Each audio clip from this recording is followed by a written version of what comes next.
અરજી સ્વીકારીને સુપ્રીમ કોર્ટે બુધવારે સુનાવણી કરવાનો નિર્ણય લીધો છે। અગાઉ ચૂંટણી પંચે શિંદે જૂથને શિવસેનાનું નામ અને પક્ષનું ચિહ્ન આપવાનો નિર્ણય લીધો હતો। તેના વિરોધમાં ઉદ્ધવ જૂથે સુપ્રીમ કોર્ટમાં જવાનો નિર્ણય કર્યો હતો। શિવસેનાના નામ અને ચિહ્નની લડાઈ આખરે સુપ્રીમ કોર્ટમાં પહોંચી છે। સુપ્રીમ કોર્ટે આ મુદ્દે તાકીદે સુનાવણી હાથ ધરવા સંમતિ દર્શાવી છે। સુનાવણી દરમિયાન ઉદ્ધવ જૂથ વતી વરિષ્ઠ વકીલ કપિલ સિબ્બલ અને અભિષેક મનુ સિંઘવીએ દલીલો કરી હતી। તેમણે કહ્યું કે ઉદ્ધવ જૂથની ઓફિસ પહેલેથી જ કબજે કરી લેવામાં આવી છે। જો સાંભળવામાં નહીં આવે તો તેમના બેંક ખાતા પણ છીનવી લેવામાં આવશે। સિબ્બલે કહ્યું કે ચૂંટણી પંચનો આદેશ માત્ર વિધાનસભાના 33 સભ્યો પર આધારિત છે। ત્યારે આ મામલે સુપ્રીમ કોર્ટ બુધવારે બપોરે 3.5 કલાકે ચૂંટણી પંચના આદેશ વિરુદ્ધ ઉદ્ધવની અરજી પર સુનાવણી કરશે। माननीय सर्वोच्च न्यायालय ने उसे लिस्ट किया है कि 3:30 बजे उस पर सुनवाई होगी उस याचिका पर जो इलेक्शन कमीशन के ऑर्डर पे अपील है और 3:30 बजे निश्चित होगा कि क्या होगा उस ऑर्डर पे। कल एडमिशन हियरिंग के लिए वो मैटर है, लिस्ट है और उसमें ठाकरे गुट आर्गुमेंट करेगा और एज अ कैवेटर एकनाथ शिंदे गुट को भी चांस दिया जाएगा और उसमें एज अ कैवेटर काउंटर आर्गुमेंट होगी और उसके बाद ही निश्चित हो सकता है माननीय सर्वोच्च न्यायालय उस पर क्या निर्णय ले। ચૂંટણી પંચના નિર્ણય વિરુદ્ધ ઉદ્ધવ જૂથ સુપ્રીમ કોર્ટમાં પહોંચી ગયું છે। ઉદ્ધવ જૂથે ચૂંટણી પંચ પર પક્ષપાત કરવાનો આરોપ લગાવ્યો છે। મહારાષ્ટ્રના રાજકારણમાં હાલમાં આક્ષેપો પ્રતિ આક્ષેપો અને વળતા નિવેદનોનો દોર ચાલી રહ્યો છે। ચૂંટણી પ્રતીક અને પાર્ટીના નામને લઈ શિંદે જૂથ અને ઉદ્ધવ જૂથ આમને સામને છે। આ એપિસોડમાં શિવસેનાના સાંસદ અને પાર્ટીના મુખપત્ર સામનાના એક્ઝિક્યુટિવ એડિટર સંજય રાઉતે એક ઇન્ટરવ્યુમાં ચૂંટણી પંચના નિર્ણય પર પણ જવાબ આપ્યો હતો। રાઉતે પાર્ટી અને ચૂંટણી પંચ વચ્ચેની વર્તમાન ખેંચતાણને મસાલા ફિલ્મ ગણાવી હતી। આ સાથે તેમણે એમ પણ કહ્યું કે આ ફિલ્મ દિલ્હીથી ડિરેક્ટ કરવામાં આવી રહી છે। આ ફિલ્મની સ્ક્રિપ્ટ 2019 પછી લખવામાં આવી છે, જેનું નિર્દેશન દિલ્હીથી કરવામાં આવી રહ્યું છે। સંજય રાઉતને લાગે છે કે મહારાષ્ટ્રમાં જે રાજકીય પરિસ્થિતિ સામે આવી છે તે એક મોટા ષડયંત્રનો ભાગ છે, જે 2019ની ચૂંટણી પછી શરૂ થયું હતું।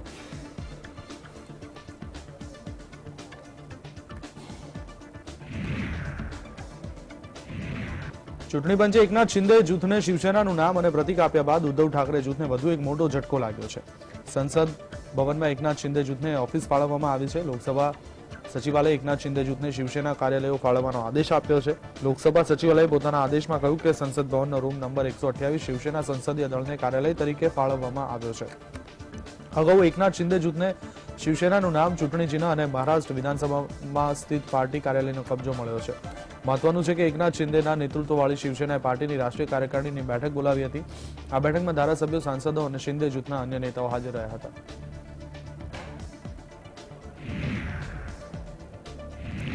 જ્યારથી આર્ટિફિશિયલ ઇન્ટેલિજન્સ ટૂલ્સ માર્કેટમાં આવ્યા છે ત્યારથી તે સતત ચર્ચાનો વિષય છે અને રોજગારી મેળવનારા લોકોના મનમાં તેમની નોકરી ગુમાવવાનો ડર છે।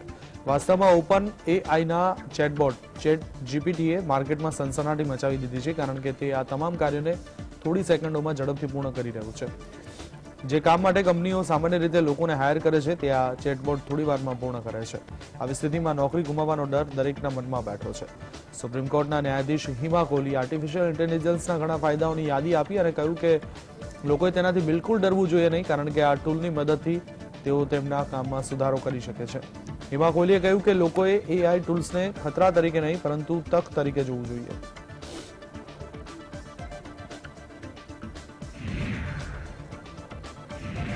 દેશની પેમેન્ટ લિસ્ટમાં ભારત અને સિંગાપોર વચ્ચે મોબાઈલ એપ્લિકેશનથી મની ટ્રાન્સફર સુવિધાનું ઉદ્ઘાટન કર્યું છે। ભારતનું યુપીઆઈ સિંગાપોરના પેનાઉ સાથે જોડાયું છે। આ ખાસ પ્રસંગે બંને દેશોના વડાપ્રધાન હાજર રહ્યા હતા। યુપીઆઈની સુવિધાથી બંને દેશો વચ્ચે ક્રોસ બોર્ડર કનેક્ટિવિટી હેઠળ ખૂબ જ સરળતા અને ઝડપથી નાણાં ટ્રાન્સફર કરી શકાય છે। સિંગાપોરમાં રહેતા ભારતીયો હવે યુપીઆઈથી ભારતમાં નાણાં ટ્રાન્સફર કરી શકશે। ઉપરાંત સિંગાપોરમાં અભ્યાસ કરતા ભારતીય વિદ્યાર્થીના માતા પિતા ખૂબ જ સરળતાથી ડિજિટલ પેમેન્ટ કરીને યુપીઆઈથી પૈસા મોકલી શકશે। રિપોર્ટ અનુસાર સિંગાપોરમાં મૂળ ભારતીય 3.45 લાખથી વધુ લોકો છે। ત્યાં મોટી સંખ્યામાં વિદ્યાર્થીઓ અને સ્થળાંતર કામદારો છે। યુપીઆઈ કનેક્ટિવિટી બાદ પેમેન્ટની સરળ સુવિધા ઉપલબ્ધ થશે, પરંતુ બંને દેશો વચ્ચેના વેપારના સંદર્ભમાં પણ ફાયદાકારક સાબિત થશે। हमारे पीपल टू पीपल रिश्ते इसका मुख्य आधार है।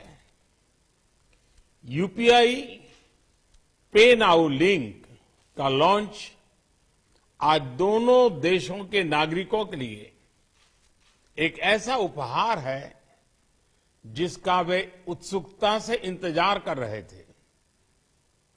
मैं भारत और सिंगापुर के लोगों को इसकी बहुत बहुत बधाई देता हूं। હરિયાણા વિધાનસભાના બજેટ સત્રનો બીજો દિવસ હતો આજે, જેને લઈ કોંગ્રેસે સરકાર સામે વિરોધ દર્શાવ્યો હતો અને ધારાસભ્યો પગપાળા કૂચ કરી વિધાનસભા પહોંચ્યા હતા. વિધાનસભા સત્ર પહેલા વિપક્ષે મંત્રી સંદીપસિંહનો મુદ્દો ઉઠાવ્યા બાદ ભારે હોબાળો થયો હતો, જેને લઈ વિપક્ષે સીએમ મનોહરલાલ પાસેથી સંદીપસિંહના રાજીનામાની માંગ કરી હતી, પરંતુ સીએમ મનોહરલાલે રાજીનામું સ્વીકારવાનો ઇનકાર કર્યો હતો અને કોંગ્રેસે ગૃહમાંથી વોકઆઉટ કર્યું હતું.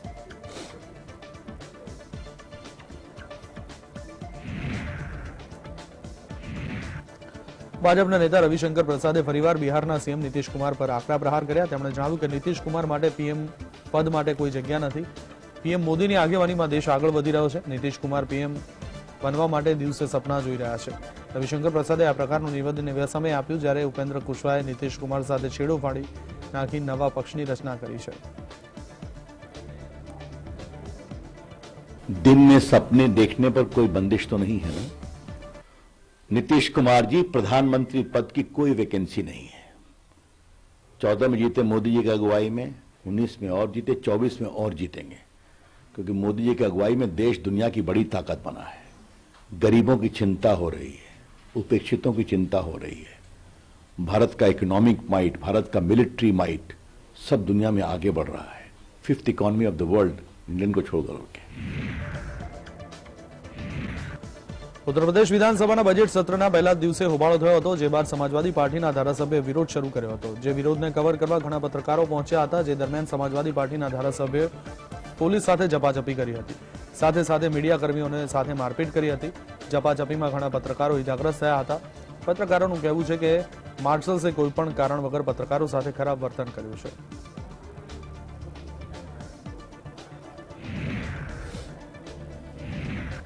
કોંગ્રેસના રાષ્ટ્રીય અધ્યક્ષ મલ્લિકાર્જુન ખડગે મંગળવારે દિમાપુરના દીકુપર ગામમાં ચૂંટણી રેલીને સંબોધન કર્યું હતું. દરમિયાન તેમણે ભાજપ પર જોરદાર નિશાન સાધ્યું હતું. ખડગે ભાજપ પર નાગાલેન્ડને લૂંટવાનો આરોપ લગાવ્યો છે. તેમણે કેન્દ્રની મોદી સરકારને ઘેરતા કહ્યું કે છેલ્લા 9 વર્ષથી નફરત અને ડરનું વાતાવરણ બનાવવામાં આવી રહ્યું છે. ખડગે વધુમાં કહ્યું કે ભારતનું બંધારણ ખૂબ જ મજબૂત છે. ભાજપે નાગાલેન્ડને લૂંટી લીધું છે. મોદી શાસનમાં છેલ્લા 9 વર્ષમાં નફરત અને ભયનું વાતાવરણ સર્જાઈ રહ્યું છે. ધર્મ અને જાતિના નામે લોકોને વહેંચવામાં આવી રહ્યા છે. ધનિકોને વધુ અમીર બનાવવામાં આવી રહ્યા છે. ખ્રિસ્તી સમાજ પર હુમલા થઈ રહ્યા છે. चंद बड़े लोग के लिए बीजेपी जल, जंगल और जमीन के दौरान एसटी वर्ग के लोगों के खिलाफ अपराधों में 26% की बढ़ोतरी हो गई है.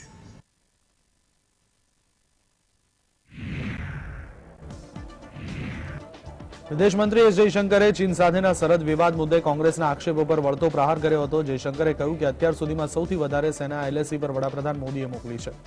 કોંગ્રેસના નેતા રાહુલ ગાંધીએ નથી મોકલી. ન્યૂઝ એજન્સી એનઆઈને આપેલ ઇન્ટરવ્યુમાં જ્યારે એસ જયશંકરને પૂછવામાં આવ્યું કે કોંગ્રેસ આરોપ લગાવે છે કે તમે અને પીએમ મોદી ચીનનું નામ લેવાથી ડરો છો, તેના પર જયશંકરે કહ્યું કે ચાઇના, હું ચીનનું નામ લઈ રહ્યો છું. If we were being accommodative, who sent the Indian army to the LAC? Rahul Gandhi didn't send them.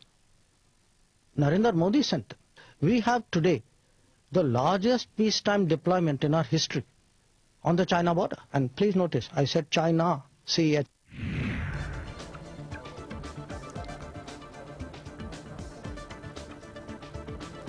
રાજસ્થાનના ડેપ્યુટી સીએમ અને કોંગ્રેસ નેતા સચિન પાયલટે એક નિવેદન આપતા કહ્યું કે અમારી પાસે ભાજપ સાથે બરાબરી કરવા માટે સંસાધનો નથી, પરંતુ અમારી પાસે મતદારોની ઈચ્છા, સમર્થન અને આશીર્વાદ છે. મને લાગે છે કે અમે ખૂબ સારું કામ કરીશું અને મેઘાલયમાં આગામી સરકાર કોંગ્રેસની જ બનશે.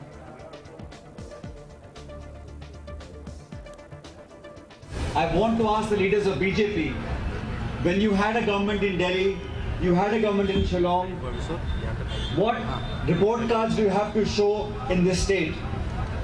Except for sharing power, except for aligning with people for the sake of coming to power, they have nothing to show.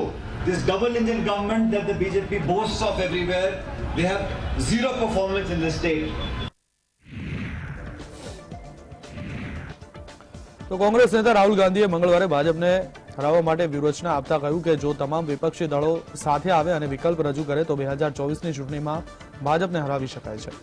જો કે ઇન્ટરવ્યુમાં રાહુલ ગાંધીએ કહ્યું કે જો ભારતના બે વિઝન એકબીજાનો સામનો કરે તો અમે જીતી શકીશું. લોકસભા ચૂંટણી 2024ને ધ્યાનમાં રાખી રાહુલ ગાંધીએ વિપક્ષી પાર્ટીઓને ઓપન ઓફર આપી છે.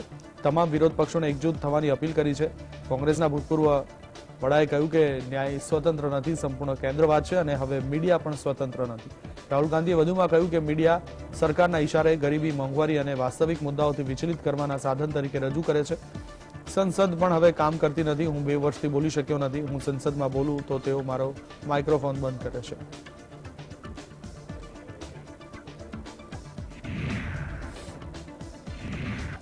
ભાજપના રાષ્ટ્રીય અધ્યક્ષ જેપી નડ્ડા મંગળવારે કર્ણાટકની મુલાકાતે પહોંચ્યા હતા. અહીં તેમણે જાહેર સભાને સંબોધન કરતા કહ્યું કે આજે હું ગર્વથી કહી શકું છું કે મોદી સરકારની જનહિતકારી નીતિઓના પરિણામે ગરીબો, દલિતો, યુવાનો, ખેડૂતો અને મહિલાઓનું કલ્યાણ થયું છે. તેમણે વધુમાં કહ્યું કે મને એ પણ ખુશી છે કે બીએસ યેદુરપ્પા અને સીએમ બોમ્માઈએ તેમના બજેટ દ્વારા ગરીબ તરફી નીતિઓને આગળ ધપાવી છે.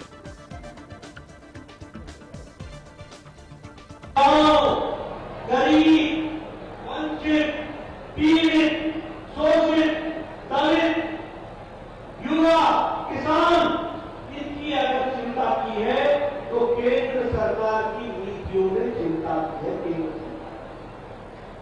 और मुझे खुशी है कि पहले येदियुरप्पा जी ने और बाद में मोदी साहब ने अपने बजट के माध्यम से गांव, गरीब, वंचित, पीड़ित, शोषित, दलित, एससी, एसटी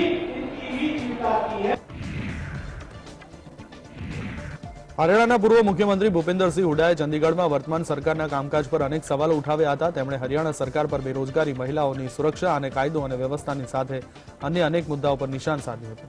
તેમજ ચૂંટણી પહેલા પ્રજાને આપેલ વચનો ક્યારે પૂરા થશે તેવી રજૂઆત કરી સરકાર સામે વિરોધ પ્રદર્શન કર્યું હતું. अंधेरे में तीर का निशाना लग जाए इनका. जहाँ तक संदीप जी का मामला है, आप सभी जानते हैं कि अभी जांच जारी है. तो जब तक आरोपी को आप दोषी नहीं ठहरा सकते, जब तक he is not proven guilty, आप उनको कुछ इस्तीफा, वैसे भी उन्होंने अपने पोर्टफोलियो से इस्तीफा दे रखा है. तो उनको जो कोर्ट है, या तो उनको कोर्ट में विश्वास नहीं है, जुडिशियल सिस्टम में विश्वास नहीं है, तो जो कार्रवाई है वो होने दो और फिर पानी का पानी समय के अनुसार हो जाएगा. तो मेरी कांग्रेस पार्टी से प्रार्थना है कि हम विश्व के सबसे बड़े लोकतंत्र है, तो लोकतंत्र में हाँ बिल्कुल विपक्ष को अपनी भूमिका निभानी चाहिए, लेकिन थोड़ी जिम्मेदारी के साथ निभानी चाहिए. બિહારના ગ્રામીણ વિકાસ રાજ્યમંત્રી અને કોંગ્રેસના નેતા રવિન્દ્રનાથ મિશ્રને છપરાના એમપી એમએલએ કોર્ટે આજીવન કેદની સજા ફટકારી છે. પૂર્વ મંત્રીને ચૂંટણી દરમિયાન હત્યાના કેસમાં કોર્ટે દોષી ઠેરવ્યો હતો. એક અઠવાડિયા પહેલા આ મામલે સુનાવણી કરવામાં આવી હતી, જેમાં કોર્ટે દોષી ઠેરવ્યો હતો. 1990ની વિધાનસભાની ચૂંટણી દરમિયાન માઝીના બૂથ પર એક વ્યક્તિને ગોળી મારી હત્યા કરી દેવામાં આવી હતી. આ મામલે પૂર્વ મંત્રી વિરુદ્ધ કેસ નોંધવામાં આવ્યો હતો. કોર્ટે સુનાવણી બાદ પહેલા જ કોંગ્રેસના નેતાને દોષી ઠેરવ્યા હતા. રવિન્દ્રનાથ મિશ્ર રાબડી દેવીની સરકારમાં મંત્રી હતા.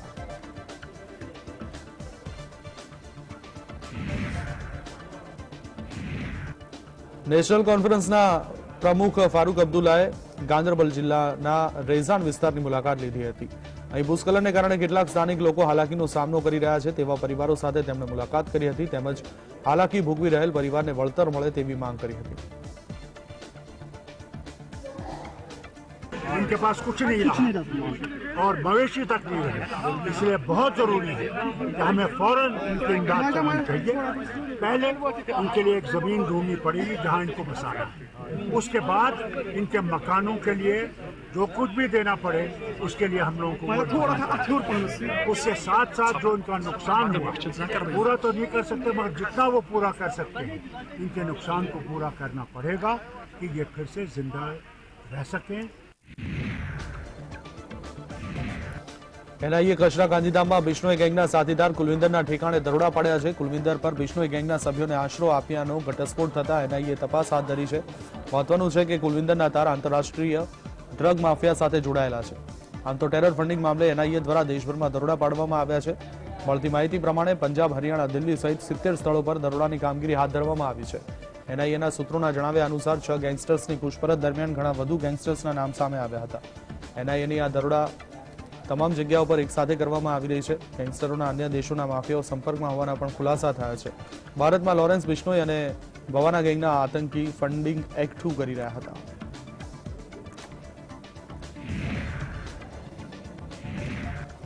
યુફ્લેક્સ પેકેજિંગ કંપનીના સાણંદ સ્થિત ઠેકાણે આવકવેરા વિભાગે તવાઈ બોલાવી સાણંદ સહિત દેશભરમાં 64 સ્થળો પર આવકવેરાની ટીમ ત્રાટકી. આઈટીની ટીમે વહેલી સવારથી નોઈડા, મુંબઈ, દિલ્હી સહિત કંપનીના 64 સ્થળો પર સર્ચ ઓપરેશન હાથ ધર્યું. યુનિફ્લેક્સના નોઈડામાં આવેલ 20 સ્થળો પર આવકવેરા વિભાગે વ્યાપક તપાસ શરૂ કરી. પ્રાથમિક તપાસમાં હિસાબમાં ગોટાળા અને કરચોરી સામે આવી છે. મહત્વનું છે કે આવકવેરા વિભાગ છેલ્લા કેટલાક દિવસોથી કંપનીના ખાતા પર નજર રાખી રહ્યું હતું. ત્યારબાદ દરોડા પાડી સર્ચ ઓપરેશન કરવામાં આવ્યું છે.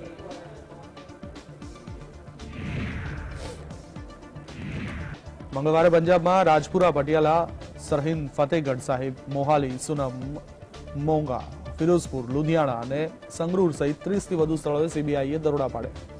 સૂત્રોના જણાવ્યા અનુસાર એફસીઆઈના અધિકારીઓએ ખાનગી રાઈસ મિલ માલિકો અને અનાજના વેપારીઓના પરિસરમાં લાંચ ચૂકવણીને મુદ્દે દરોડા પાડ્યા.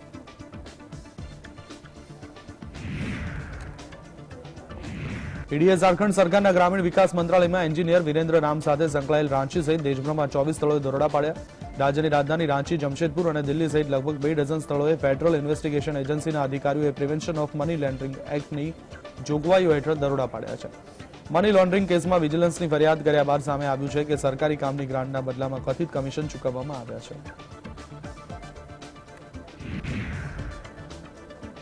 કોંગ્રેસના મહાસચિવ પ્રિયંકા ગાંધીએ મંગળવારે કેન્દ્ર સરકાર પર ગંભીર આરોપ લગાવ્યા છે. તેમણે કેન્દ્ર સરકાર પર ટ્વીટ કરી માહિતી આપતા જણાવ્યું કે કોંગ્રેસના અધિવેશનને ખોરવી નાખવા તેમજ અદાણી કેસના મુદ્દા પરથી ધ્યાન હટાવવા માટે કેન્દ્ર સરકાર છત્તીસગઢમાં દરોડા પાડી રહી છે. પ્રિયંકા ગાંધીએ ટ્વીટ કરી જણાવ્યું કે વડાપ્રધાનના મિત્ર ગૌતમ અદાણી પર શેલ કંપની દ્વારા ઉચાપત અને અન્ય ઘણા ગંભીર આરોપો હતા, પરંતુ શું તમે કોઈ એજન્સીને તેની તપાસ કરતી જોઈ? તેમણે વધુમાં લખ્યું કે કોંગ્રેસ દેશના મુદ્દાઓ પર નિર્ભયતાથી અવાજ ઉઠાવવાનું ચાલુ રાખશે. કોંગ્રેસના અધિવેશનમાં અમે મોંઘવારી, બેરોજગારી અને ભ્રષ્ટાચાર સામે અવાજ ઉઠાવવાની પ્રતિજ્ઞા લઈશું.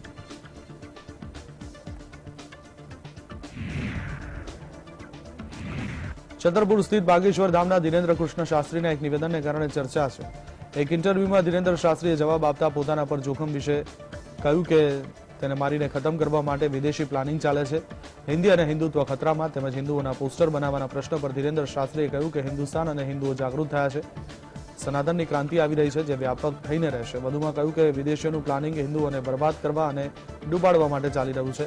અમને બદનામ કરવાની યોજના ચાલે છે. તો બાગેશ્વર ધામના વડાએ કહ્યું કે રામ રાજ્યની પરિકલ્પના છે, તેથી હિન્દુ રાષ્ટ્ર રામચરિત માનસને રાષ્ટ્રીય ગ્રંથ બનાવવાનો છે.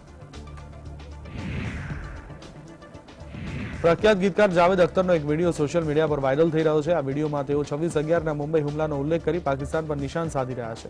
તેમણે કહ્યું કે અમે લોકો તો મુંબઈના રહેવાસી છીએ. અમે જોયું છે કે અમારા શહેર પર કેવી રીતે હુમલો કરવામાં આવ્યો હતો. હુમલો કરનાર લોકો નોર્વેથી આવ્યા ન હતા કે તેઓ ઇજિપ્તથી આવ્યા ન હતા. એ લોકો હજુ પણ તમારા દેશમાં ફરે છે, તેમ કે પાકિસ્તાન પર શાબ્દિક પ્રહાર કર્યા હતા.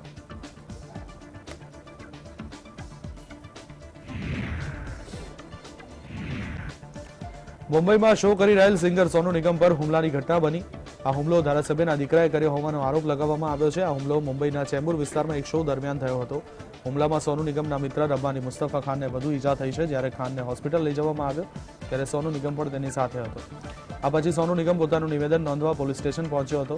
નોંધનીય છે કે છેલ્લા 4 દિવસથી સ્થાનિક ધારાસભ્ય પ્રકાશ પાટેરપેકર વતી ચેમ્બુર ફેસ્ટિવલ ચાલી રહ્યો હતો. સોમવાર કાર્યક્રમનો છેલ્લો દિવસ હતો. જ્યારે સોનુ નિગમ સ્ટેજ પર પરફોર્મ કરી રહ્યો હતો ત્યારે ધારાસભ્યના પુત્રએ કથિત રીતે સોનુના મેનેજર સાયરાજ સાથે ગેરવર્તણૂક કરી હતી.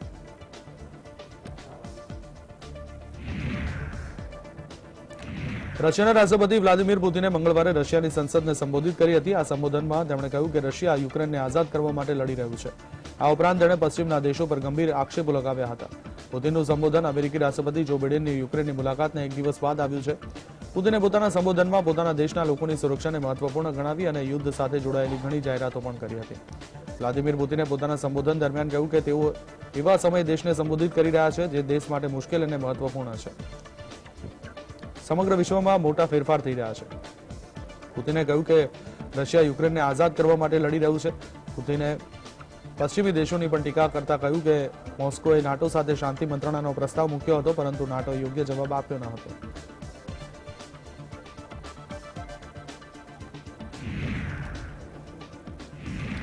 સપ્તાહના અંતે રશિયાના 70 વર્ષીય રાષ્ટ્રપતિ પુતિને બીજી મેડિકલ તપાસ કરાવી હતી. અત્યારની સારવારનું અપેક્ષિત પરિણામ આવ્યું નથી, તેથી હવે પુતિન ફરીથી બોડી ચેકઅપ કરાવશે અને 5 માર્ચથી સારવારની નવી પદ્ધતિઓ શરૂ કરવામાં આવશે, જેના કારણે આગામી દિવસોમાં રાષ્ટ્રપતિની યોજના અને નિર્ણયો પર ગંભીર અસર પડી શકે છે.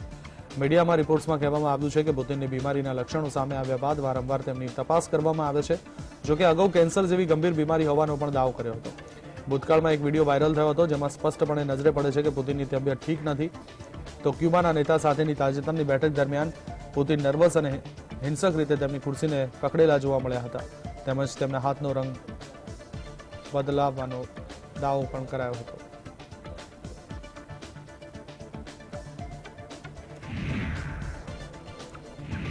યુક્રેનના રાષ્ટ્રપતિ ઝેલેન્સ્કીએ ચીનના રાષ્ટ્રપતિ જિનપિંગને સીધી ચેતવણી આપી છે. ઝેલેન્સ્કીએ કહ્યું કે અમારા માટે તે મહત્વનું છે કે ચીન આ યુદ્ધમાં રશિયન ફેડરેશનને સમર્થન ન આપે. વાસ્તવમાં હું ઈચ્છું છું કે તે અમારી તરફેણમાં હોય. જો કે અત્યારે મને નથી લાગતું કે તે શક્ય છે, પરંતુ હું ચીન માટે અહીં શું થઈ રહ્યું છે તેનું વ્યવહારિક મૂલ્યાંકન કરવાની તક જોઈ રહ્યું છું. તેમણે ઉમેર્યું હતું કે કારણ કે જો ચીન રશિયા સાથે ગઠબંધન કરશે તો વિશ્વ યુદ્ધ થશે અને મને લાગે છે કે ચીન તેનાથી વાકેફ છે. આ ટિપ્પણીઓ ત્યારે આવી રહી છે જ્યારે યુએસ પ્રમુખ જો બાઇડને ઝેલેન્સ્કી સાથે મુલાકાત કરવા યુક્રેનની અઘોષિત મુલાકાત લીધી હતી, જે દેશમાં રશિયાના આક્રમણની 1 વર્ષની વર્ષગાંઠ પહેલા એકતાનું પ્રતીક ગણવામાં આવે છે. જો બાઇડને કીવમાં 5 કલાકથી વધુ સમય પસાર કર્યો હતો.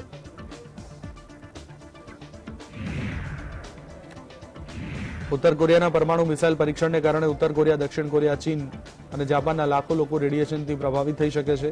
સિયોલ સ્થિત એક માનવ અધિકાર સંગઠને મંગળવારે રિપોર્ટમાં સમગ્ર માહિતી જાહેર કરી છે. રિપોર્ટમાં કહ્યું છે કે પરમાણુ પરીક્ષણને કારણે જમીનની અંદર હાજર પીવાના પાણીમાં રેડિયેશનનું સ્તર અનેક ગણું વધી ગયું છે. રેડિયેશન હેમયોંગ આસપાસના 8 શહેરોમાં ફેલાઈ શકે છે, જેના કારણે રેડિયેશન પીવાના પાણી અને ખેતી કરતા ઉત્તર કોરિયાના લગભગ 10 લાખ લોકોને અસર કરી શકે છે. જોકે વર્ષ 2015માં દક્ષિણ કોરિયાની ફૂડ સેફ્ટી એજન્સીને ચીનથી આયાત કરેલા મશરૂમમાં 9 ગણું વધારે રેડિયેશન જોવા મળ્યું હતું. ત્યારે તપાસ એજન્સીને જાણવા મળ્યું હતું કે મશરૂમ ઉત્તર કોરિયાથી ચીનમાં દાણચોરી કરી દક્ષિણ કોરિયા લવાયા હતા. જોકે નિષ્ણાતોનું કહેવું છે કે રેડિયેશનને કારણે લોકો કેન્સર જેવી અનેક બીમારીઓની ઝપેટમાં આવી શકે છે.